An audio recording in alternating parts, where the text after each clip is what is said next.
تو کئی بار ایسی سچویشن زندگی میں آتی ہیں جب ہمیں ریگریٹ بھی ہوتا ہے کیونکہ قصور ہمارا ہوتا ہے یا کوئی سلی مسٹیک ہو گئی ہوتی ہے، اور ہمیں غصہ بھی ہوتا ہے اس سلی مسٹیک کا، ٹھیک ہے، لیکن ہمیں دکھ بھی بہت زیادہ ہوتا ہے یہ ہوئی کیوں، اور ہمیں جو ہے وہ فیئر بھی ہوتا ہے کہ اب اس کا آؤٹ کم بہت نیگیٹو آئے گا۔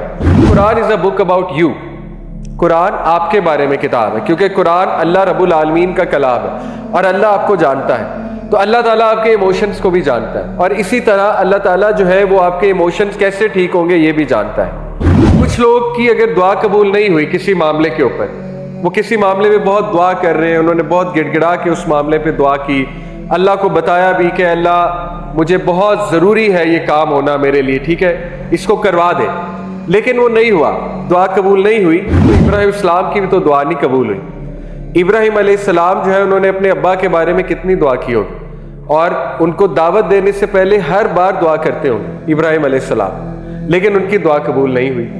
تو ابراہیم السلام کے سامنے میں اور آپ کیا ہے کہ ضروری نہیں آپ کی دعا نہ قبول ہو تو آپ ایک اچھے انسان نہیں، یا آپ ایک اللہ تعالیٰ آپ کو پسند نہیں کرتا، کیونکہ بڑے بڑے پیارے لوگوں کی دعا نہیں قبول ہوئی۔ اگر آپ کو سب کچھ مل جائے جو آپ مانگ رہے ہیں دنیا میں، تو میرا نہیں خیال no one will look up to جنہ کہ اللہ دنیا میں غریب تھا، میں نے آپ کے لیے مشکلات جھیلی، یعنی مجھے اتنی آسائشیں نہیں تھی، میں نے آپ کے لیے برداشت کیا ہے اللہ تعالیٰ اسے جواب میں کہیں گے کہ اے میرے بندے، اسی لیے آج تیرا حساب آسان ہوگا، اور اسی لیے تو امیر لوگوں سے پہلے جنت میں انٹر ہو، کہ if you are born poor it's not your fault, if you die poor it's your fault۔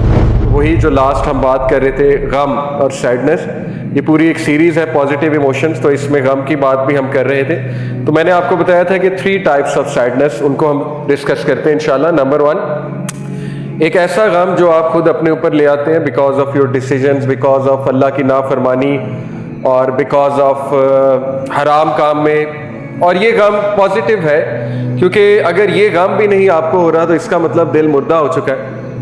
حرام کام پہ غم ہونا چاہیے، اسی طرح غلط ڈیسیجنز پہ غم ہونا چاہیے، لیکن یہ غم اگر ریگریٹ بن جائے تو پھر بہت بڑا مسئلہ ہے۔ Sadness brought upon by others, دوسرے جو غم دیں، اور وہ اس میں کیا ہے، دوسروں کے تانے، دوسروں کی سخت باتیں، ٹھیک ہے، اور دوسروں کی طرف سے کوئی سازش میں بھی، جیسے رسولوں کو دکھ دیا گیا، غم دیا گیا، بہت ستایا گیا، رسولوں کو بہت ستایا گیا، یہ والا غم۔ تیسرا ہے سیڈنس بیکاز آف سرکمسٹانس، کوئی چیز نہیں ملی، دعا ریجیکٹ ہو گئی، دعا نہیں ایکسیپٹ ہو رہی، یا بیماری آ گئی خدا نہ خواستہ، یا کچھ اور معاملہ ہو گیا، تو وہ ایک سرکمسٹانس کی وجہ سے ہے۔ تو انٹرسٹنگ بات یہ الحمدللہ قرآن مجید میں وی آر لکی کہ ہر سچویشن سے ریلیٹڈ دعا ہے۔ رب انصرنی علی القوم المفسدین، یہ حضرت نوح علیہ السلام، حضرت موسیٰ کی غالباً دعا ہے، اور یہ ہے کہ کوئی آپ کو نقصان پہنچائے اس کے حوالے سے دعا کہ اللہ مجھے جو مفسدین ہے، جو کرپٹنگ پیپل ہے، ان کی طرف سے نقصان نہ ہو اور میری مدد فرما۔ اسی طرح میں نے بتایا تھا اللہم انا نجعلک فی نحورہم ونعوذ بک من شرورہم، یہ بھی ایک دعا ہے۔ اس طرح یہ جو حضرت ایوب علیہ السلام کی دعا ہے ربہ انی مسنی الشیطان بنصب وعذاب، کہ اللہ شیطان نے مجھے ہارڈ شپ میں مبتلا کیا ہوا ہے، ٹورمنٹ میں مبتلا کیا ہوا ہے، تو یہ بھی دعا دیکھیں کسی کے حوالے سے کہ شیطان جب بہت زیادہ انسان کو ٹورمنٹ کرے۔ اسی طرح انی مسنی الضر وانت ارحم الراحمین، یہ ایک سرکمسٹانس کے حوالے سے ہے، غم بیکاز آف اے سرکمسٹانس۔ ربی انی ظلمت نفسی فاغفر لی، میں نے آپ کو بتایا تھا ہر دعا کے پیچھے ایک ایموشن ہے، اس دعا کے پیچھے سیڈنس، اینگر، ریگریٹ اور فیئر، یہ 4 ایموشنز ہیں موسیٰ علیہ السلام کے اس دعا کے پیچھے، ٹھیک ہے۔ تو کئی بار ایسی سچویشن زندگی میں آتی ہیں جب ہمیں ریگریٹ بھی ہوتا ہے کیونکہ قصور ہمارا ہوتا ہے، یا کوئی سلی مسٹیک ہو گئی ہوتی ہے، اور ہمیں غصہ بھی ہوتا ہے اس سلی مسٹیک کا، ٹھیک ہے، لیکن ہمیں دکھ بھی بہت زیادہ ہوتا ہے یہ ہوئی کیوں، اور ہمیں جو ہے وہ فیئر بھی ہوتا ہے کہ اب اس کا آؤٹ کم بہت نیگیٹو آئے گا۔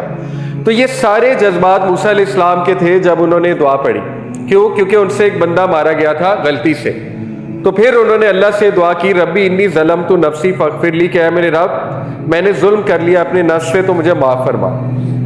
پھر ہم نے یہ قرآن سے دیکھا تھا کہ قرآن نے غم کی مختلف کیفیات بتائی ہیں، جیسے الغم حزن، اسی طرح الویل، اسی طرح الاسف یا اسفہ، اسی طرح الباس، اور اسی طرح الاسا، یہ میں نے آپ کو ایکسپلین کی تھی لاسٹ کلاس میں، ٹھیک ہے۔ یعنی کہ الغم جو ہے یہ کہتے ہیں غمام سے نکلا نا، بادلوں سے۔ غم ایک ایسی کیفیت ہے، ایک ایسا غم ہے اردو میں اگر غم کی بات کریں، یہ ایک ایسا غم ہے، ایک ایسی سیڈنس ہے کہ جب اوپر کالے بادل چھائے ہو اور انسان کو لگے کہ ڈوم اور گلومی فیلنگ ہے۔ اسی طرح حزن جو ہے یہ ایک ایسی ڈپریشن کو، ایک ایسے غم کو کہتے ہیں جو ایک ایکسیڈنٹ یا انسیڈنٹ کے بعد آتا ہے، جیسے یعقوب علیہ السلام کو تھا۔ الویل کہتے ہیں ایک ایسی کیفیت کو غم کی کہ انسان اپنے آپ کو بدبخت سمجھے اور اپنے آپ کو ڈومڈ سمجھے کہ میں تباہ ہوں بس اب۔ اور اسی طرح الاسف جو ہے یہ ایک ایسے غم کو کہتے ہیں جس میں غصہ بھی شامل ہو جائے، جیسے موسیٰ علیہ السلام اس کیفیت سے گزرے۔ الباس جو ہے یہ ایک ایسے غم کو کہتے ہیں جو انسان کے اندر صراحت کر جائے اور اسے مارنے لگے، اندر ہی اندر سے کھانے لگے اسے، یہ والا غم ہے۔ جیسے یعقوب علیہ السلام نے کہا تھا قال انما اشکو بسی وحزنی الی اللہ، بس اور حزن، وہ دونوں کیفیات سے گزر رہے تھے، ٹھیک ہے، جو یعقوب علیہ السلام ہے، بس سے بھی گزر رہے تھے، حزن سے بھی گزر رہے تھے۔ اسی طرح الاسا ایک ایسے غم اور ریگریٹ کو کہتے ہیں اوور این اپرچونٹی لاسٹ، کہ کوئی اپرچونٹی آئی اس سے فائدہ نہیں اٹھایا، وہ اپرچونٹی چلی گئی تو اس اپرچونٹی پر غم کر رہا ہے۔ تو قرآن مجید نے دیکھیں انسانی ایموشنز کو بہت واضح کیا ہے الحمدللہ۔ اس سے ثابت ہوتا ہے کہ قرآن از اے بک اباؤٹ یو، قرآن آپ کے بارے میں کتاب ہے، کیونکہ قرآن اللہ رب العالمین کا کلام ہے اور اللہ آپ کو جانتا ہے، تو اللہ تعالیٰ آپ کے ایموشنز کو بھی جانتا ہے، اور اسی طرح اللہ تعالیٰ جو ہے وہ آپ کے ایموشنز کیسے ٹھیک ہوں گے یہ بھی جانتا ہے۔ سلوشن، یہ آج ہم بات کریں گے خصوصاً کہ قرآن و حدیث کی روشنی میں غم سے ڈیل کرنے کا سلوشن موٹا موٹا۔ Number 1، changing our perspective, that is from the قرآن۔ دیکھیں قرآنک جو سٹوریز ہیں ان پہ تدبر اور تفکر بہت ضروری ہے، اس لیے آپ لوگ کو چاہیے کہ قرآن کم از کم اتنا تو پڑھ لیں کہ قرآنک سٹوریز پہ آپ کو گرپ ہو اور غور و فکر کیا کریں۔ جیسے یوسف علیہ السلام کی story is excellent to change your perspective, ٹھیک ہے، کہ سیڈنس سے ڈیل کیسے کرنا ہے، ریگریٹ سے کیسے ڈیل کرنا ہے۔ اسی طرح ابراہیم السلام کی سٹوری ہے، آسیہ علیہ السلام کی سٹوری ہے، مریم علیہ السلام کی سٹوری ہے، نوح علیہ السلام کی سٹوری ہے۔ قرآنک سٹوریز جو ہے یہ تقویت دینے کے لیے اللہ رب العالمین نے بتائی، یہ خود قرآن کہتا ہے کہ اے نبی یہ کہانیاں ہم آپ کو اس لیے بتاتے ہیں، قرآن کی ہے تاکہ آپ کے دل کو تقویت ملے، ٹھیک ہے۔ اب آپ دیکھیں کہ قرآن ہمارا پرسپیکٹیو کیسے چینج کرتا ہے۔ کچھ لوگ کی اگر دعا قبول نہیں ہوئی کسی معاملے کے اوپر، وہ کسی معاملے میں بہت دعا کر رہے ہیں، انہوں نے بہت گڑ گڑا کے اس معاملے پہ دعا کی، اللہ کو بتایا بھی کہ اللہ مجھے بہت ضروری ہے یہ کام ہونا میرے لیے، ٹھیک ہے، اس کو کروا دے، لیکن وہ نہیں ہوا، دعا قبول نہیں ہوئی، تو قرآن ہمارا پرسپیکٹیو اس طرح سے چینج کرتا ہے کہ دیکھو ابراہیم السلام کی بھی تو دعا نہیں قبول ہوئی۔ ابراہیم علیہ السلام جو ہے انہوں نے اپنے ابا کے بارے میں کتنی دعا کی ہوگی، اور ان کو دعوت دینے سے پہلے ہر بار دعا کرتے ہوں ابراہیم علیہ السلام، لیکن ان کی دعا قبول نہیں ہوئی۔ تو ابراہیم السلام کے سامنے میں اور آپ کیا ہیں؟ پہلی تو بات we are a know body. اگر ابراہیم علیہ السلام کی دعا نہیں قبول ہوئی تو میں اور آپ کیا ہیں؟ ہماری دعا کیوں قبول ہو؟ پہلی تو بات یہ ہے، ٹھیک ہے، یعنی ہم نے ایسا کیا کیا اللہ کے لیے کہ ہماری دعا قبول ہونی چاہیے، یا ہم ایسے کون سے اللہ کے بہت پیارے ہیں کہ ہماری دعا قبول ہونی چاہیے؟ یہ ایک پرسپیکٹیو ہے، سخت پرسپیکٹیو ہے، لیکن چلے دوسرے پرسپیکٹیو پر آتے ہیں۔ دوسرا یہ ہے کہ ضروری نہیں آپ کی دعا نہ قبول ہو تو آپ ایک اچھے انسان نہیں، یا آپ ایک اللہ تعالیٰ آپ کو پسند نہیں کرتا، کیونکہ بڑے بڑے پیارے لوگوں کی دعا نہیں قبول ہوئی۔ آپ دیکھیں حضرت فاطمہ صلی اللہ عنہ نے نبی صلی اللہ علیہ وسلم کے لیے دعا کی ہوگی نا، اے اللہ میرے ابا کو صحت دے دے، جب نبی صلی اللہ علیہ وسلم شدید علیل ہوں گے، بیمار ہوں گے لاسٹ فیو ڈیز میں، حضرت فاطمہ نے دعا کی ہوگی، لیکن اللہ کا کیا فیصلہ تھا کہ نہیں، اپنے حبیب کو اللہ نے اپنے پاس بلانا ہے۔ تو اس کا کیا مطلب ہے؟ حضرت فاطمہ کی خدا نہ خواستہ کوئی کہے جی دعا نہیں قبول ہوئی، بات اصل میں یہ کہ پیاروں کی دعا بھی اللہ تعالیٰ جیسے چاہتا ہے قبول کرتا ہے۔ نبی صلی اللہ علیہ وسلم نے احد سے پہلے کتنی دعا کی ہوگی فار اے کلیئر وکٹری، کہ اللہ کلیئر وکٹری مل جائے احد سے پہلے، لیکن ہمیں پتہ ہے احد میں کتنا نقصان ہوا، حضرت حمزہ ان کو شہید کیا گیا، مصعب بن عمیر کو شہید کیا گیا، اچھا خاصا نقصان ہوا ہے۔ تو اس کا کیا مطلب ہے کہ اللہ پیاروں کی دعائیں، ضروری نہیں ہر ایک کی دعا پوری ہو جائے دنیا میں، کیونکہ اکثر اللہ دعائیں رد کرتا ہے اس دنیا کی اور ان کو سیو کر لیتا ہے آخرت کے لیے، فار ظاہر ہے بیٹر اپرچونٹی۔ دوسرا، اللہ جب آپ کی دنیا میں کوئی دعا قبول نہ کرے ایویڈنٹلی، ویسے تو دعا ہمیں پتہ ہے قبول ہوتی ہے، آخرت کے لیے سیو ہو جائے گی، لیکن لیٹ سے کہ دنیا میں نہیں ہوئی قبول، تو یہ اللہ کا طریقہ ہے آپ کی آخرت کے ساتھ افیلیشن بنانے کا. اگر آپ کو سب کچھ مل جائے جو آپ مانگ رہے ہیں دنیا میں, تو میرا خیال no one will look up to جنہ, کوئی بھی جنہ کو لک اپ ٹو نہیں کرے گا, کیونکہ وہ کہے گا دنیا ہی جنت بن گئی, ہر چیز یہی ملی جا رہی ہے, تو پھر شاید وہ ایفرٹ بھی نہ کرے جنت کے لیے اتنا. لیکن اگر کسی کو یہاں کچھ نہیں ملا تو پھر وہ لک اپ ٹو کرے گا جنت کو کہ چلو جنت میں مل جائے گا.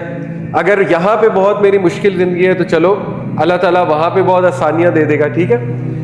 تو اسی طرح میں نے ابھی ایک حدیث پڑھی, میدان حشر کا ٹاپک بحریہ ٹاؤن میں وہ چل رہا ہے اسی کلاس میں, انشاءاللہ ہم یہ شروع کریں گے رمضان کے بعد.